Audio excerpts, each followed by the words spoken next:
Sahabat delegasi yang kami banggakan, saat ini tim media delegasi sedang berada di kediaman Pak Sugihartono, tepatnya di Jalan Masjid.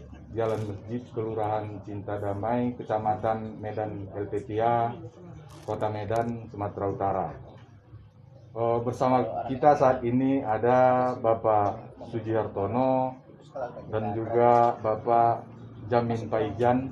Keduanya adalah legiun veteran yang sejak dahulu ikut berjuang untuk mempertahankan idealisme maupun kesejahteraan perekonomian masyarakat dengan cara berjuang di lapangan melawan kelompok-kelompok yang berkeinginan meruntuhkan idealisme berbangsa dan bernegara. Bapak Sugihartono umur 9 tahun sudah menjadi pejuang. Dia ini sebagai Laskar Semut.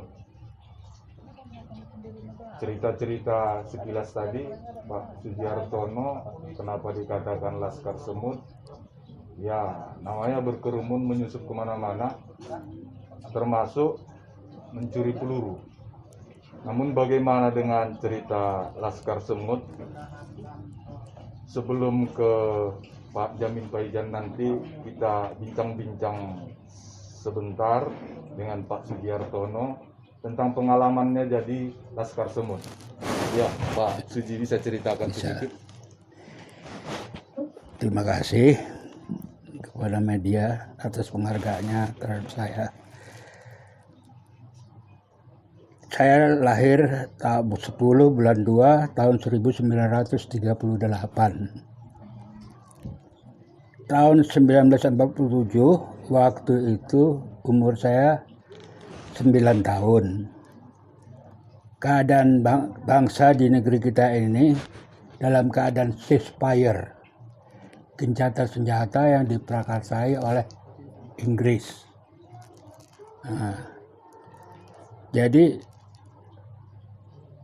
pada saat itu kami sebagai Laskar Semut berjualan ke markas-markas Belanda, Inggris ini tadi dengan maksud tujuan mengkorek informasi, yang mencuri peluru-peluru, yang mana dia lengah bisa kita buka magazinnya, kita ambil pelurunya, tapi jangan dihabiskan.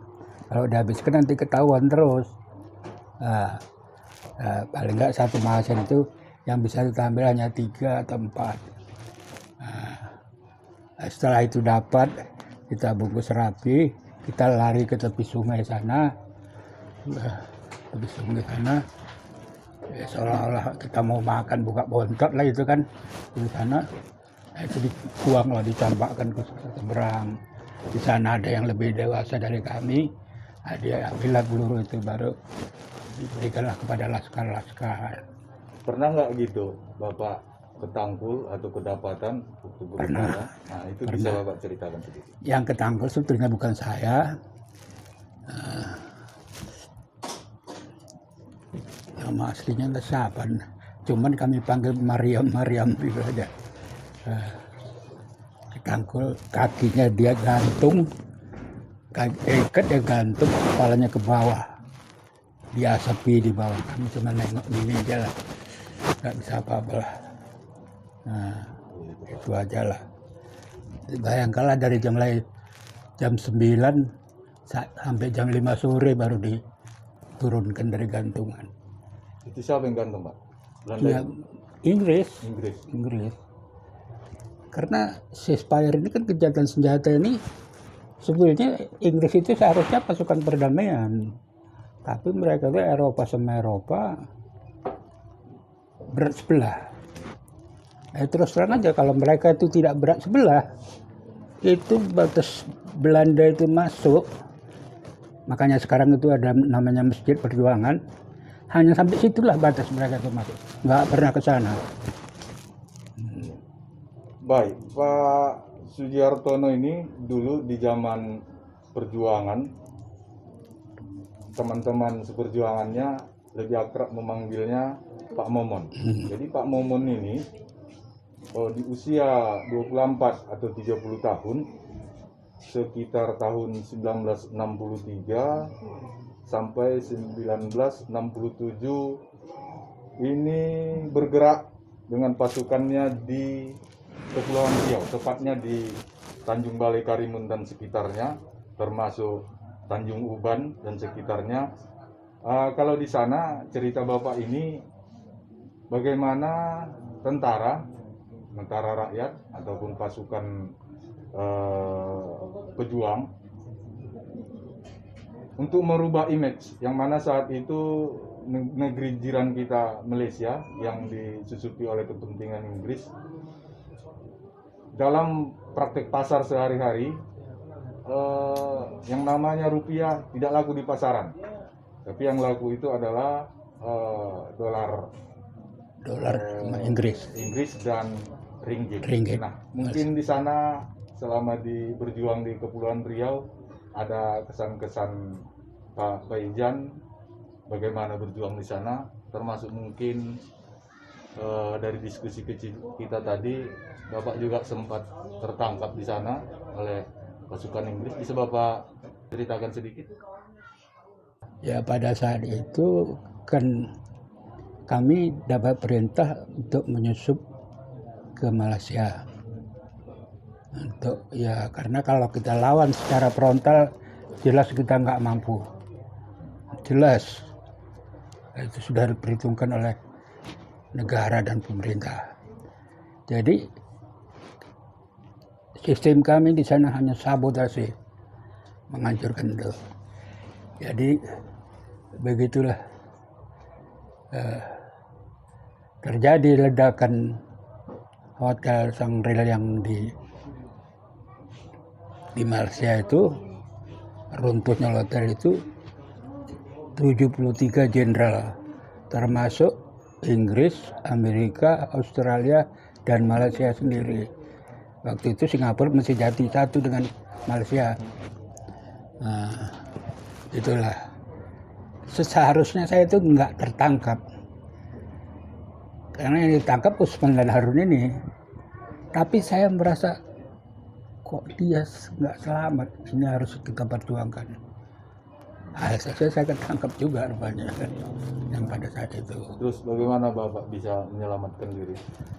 Ya, pada saat kami masuk di Bui, penjara Changi, begitu masuk, di situ ada kolonel, kapten dan letnan Tantean dan lain-lain yang sebagainya. Ada beberapa perwira tamatan akademi semua itu, mesti letnan luar orang mesti. Jadi rupanya saya ditanya, karena mungkin di antara yang ditangkap ini saya yang agak cerdas barangkali. Begitu kami selesai taisu, minum air, senggolnya saya gini, gimana? Udah tahu? Udah, saya bilang gitu. Garis kelemahan di sini, di sini, di sini, di sini. Nah, kita tinggal bagi orang, bagi tugas. Ya. Desa Veteran ya? Iya. Jadi saya bilang, barisan saya mobil yang membawa pengganti sama orang jaga. Terus jaga, saya bilang. Itu bagian saya bilang. Biar saya pilih orangnya. Ya udah. Yang lain rebut motor segala macam. Tapi jangan mengeluarkan tembakan, saya bilang. Saya bilang, kamu perwira, saya bilang. Memang di sana, di sini kita nggak ada perwira, saya bilang. Bisa. Nggak sabar, nembak bola orang itu ya ketahuan. Dia ada orang tuh begini. Tiap simpang udah dijegat. Tapi nasib baiklah kami itu ada lolos yang satu nyebrang ke Thailand, dari Sabah terus ke Thailand. Dari Thailand kami pulang kembali, gitu. pulang kemari dicurigai lagi, tapi ganti musuh. Ya itulah nasib suka dukanya. Iya. Sahabat delegasi yang kami banggakan, Pak Suji saat ini memiliki 7 orang anak dan 5 orang cicit.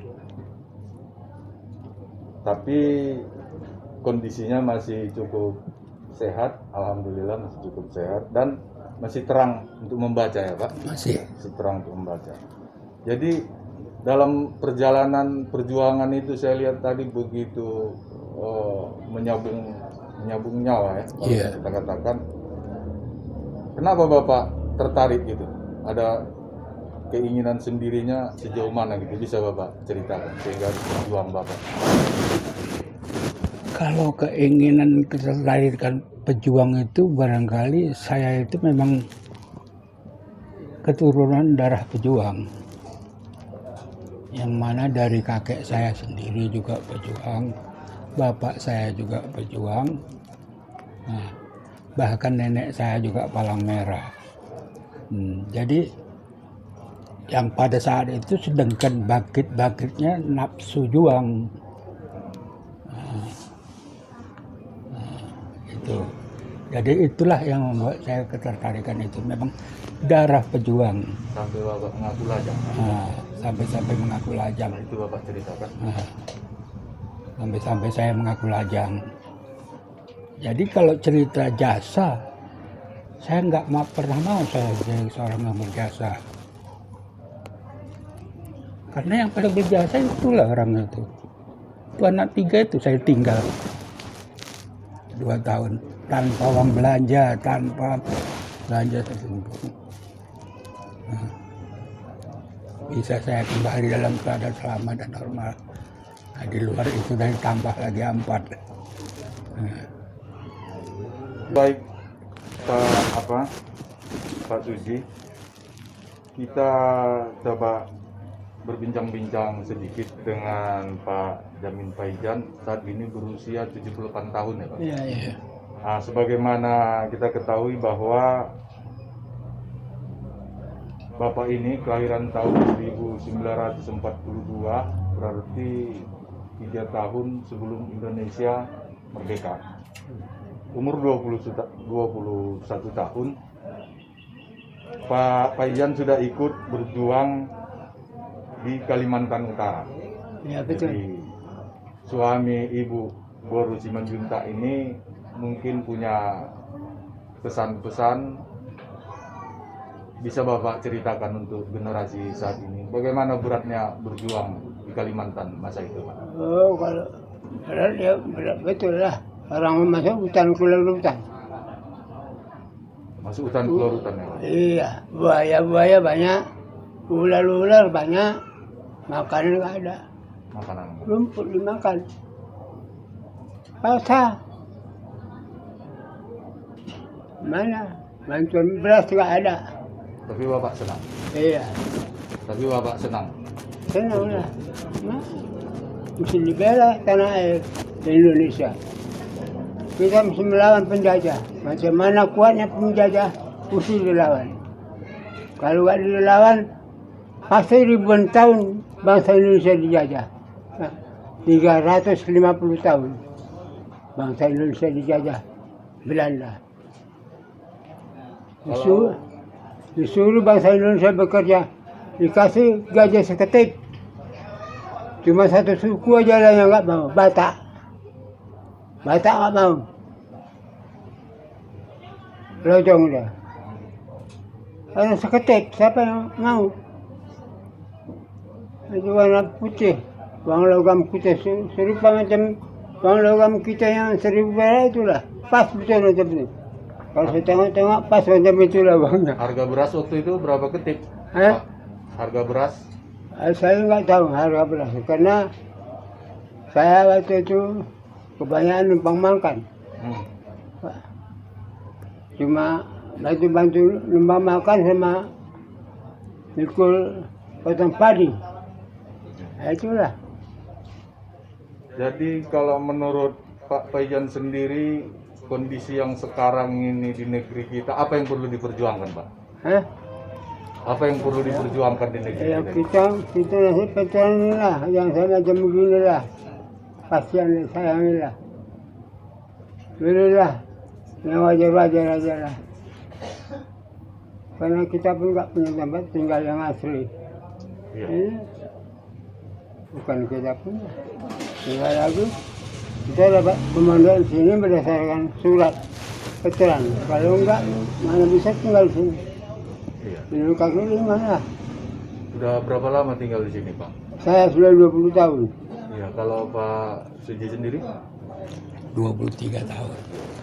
Ya, kalau Pak Suji sendiri gimana melihat bentuk yang perlu kita perjuangkan sekarang ini apa gitu, Pak? Sebetulnya pertama sekali perekonomian rakyat yang harus dipertahankan dan diperjuangkan. Yang kedua, jaga dan lestarikan itu Pancasila. Jangan sampai mau diotak-atik. Itu. Karena itu warisan yang tidak pernah ada salahnya.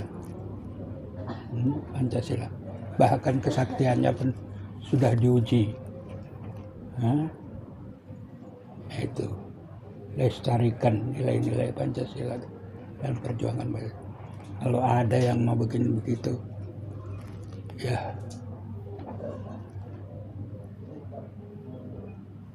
kalaupun merasa dibantah, kalau enggak ya udah jangan diikutin.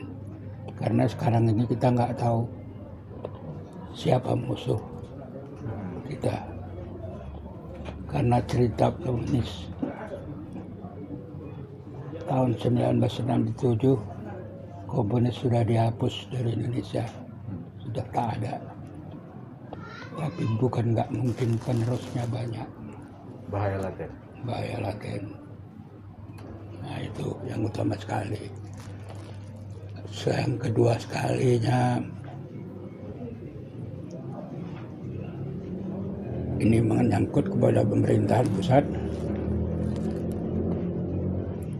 Tolong diperhatikan kami. Selama era Jokowi, kami tidak pernah tahu manisnya madu. Di antaranya itulah tunjangan veteran. Sementara gaji-gaji pensiun hampir tiap tahun ada kenaikan. Ya kan? Kami selama era Jokowi 7 tahun. Asal tanggal 16 Agustus itu pidato presiden tak pernah ada. Tak pernah. Sementara kami memang kalau bercerita tentang pengabdian, dulu kami berpengabdian tiada akhir, rela berkorban, kan gitu. Dan tunjangan itu juga dulunya kami nggak pernah minta. Kami kembali ke masyarakat tahun 67, tahun 94 lah baru ada inisiatif pemerintah kami diberikan tunjangan. Berapa, Pak? 94. Berapa nilainya kalau begitu? Pada saat itu masih kecil, 113.000 satu bulan. Sampai sekarang ya 2.700.000. Nah, tapi kalau kita bandingkan dengan yang lain, kenapa pensiunan yang lain naik, kenapa kami nggak naik? Ini terlihat kami ini yang tinggal beberapa lagi, yang veteran non NRP. Veteran non NRP asli dari umum. Berapa orang di komplek nih, Pak? Ini bapak ini satu, tinggal 2 aja kami. Berdua di sini. Jadi asli dari umum, tidak ada embel-embel pensiunan. Kalau yang mereka itu memang nggak naik ya nggak apa-apa, tapi pensiunnya naik, ya kan? Karena kan di sini kan sekarang tergabung veteran itu angkatan udara ada, angkatan kepolisian ada, angkatan laut ada, angkatan darat ada, dan kami sendiri ada. Yang kemungkinan kami ini ya paling 35 atau 6 tahun lagi punah lah itu. Terus di musim pandemi COVID ini kita dengar berbagai bantuan turun. Kalau untuk Bapak sendiri pernah nggak menerima? Kami selama pandemik ini tidak pernah menerima, terkecuali satu bantuan dari Kodam berupa beras dengan Indomie ya. Iya, iya. Beras dan Indomie. Nah, di sini. Tapi itu pun saya miris menerimanya. Masih banyak rakyat kita belum bisa makan, kok kami lah yang dikasih.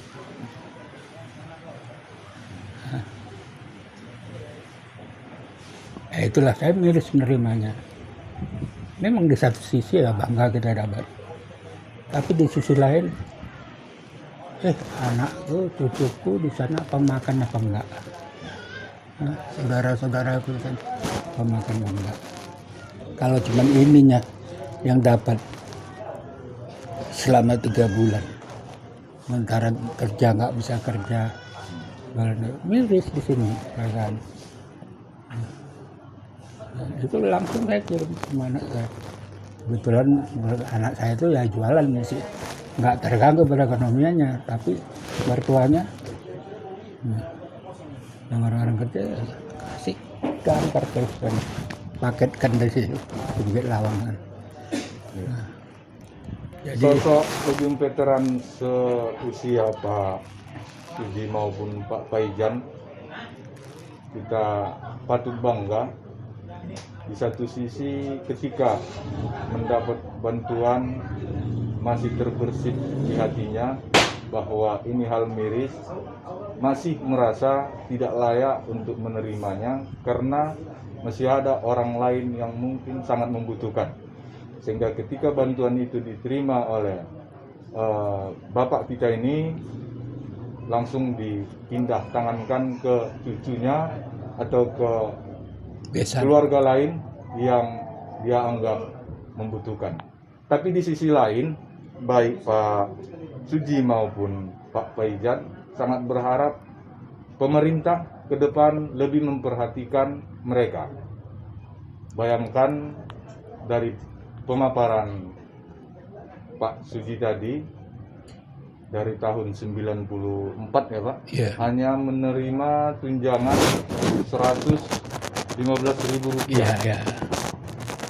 Dari tahun 94 dan sekarang bisa kita bayangkan hanya menerima 2.500.000, maka berapalah manfaat yang bisa digunakan baik Pak Paijan maupun Pak Suji terhadap tunjangan yang mereka terima. Sahabat delegasi, kita patut berbangga masih punya orang saksi sejarah yang bisa kita dengar nasihatnya untuk generasi bangsa kita ke depan. Mungkin ada nasihat atau saran Pak Suji untuk anak muda kita, bagaimana mereka mengisi kemerdekaan dan Indonesia maju?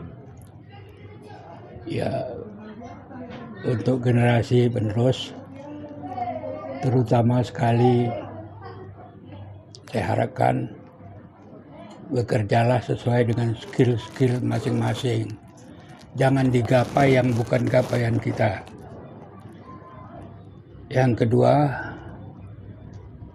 Pancasila harus dipertahankan. Itu harga mati. Nah, itu ya, itu ajalah. Baik.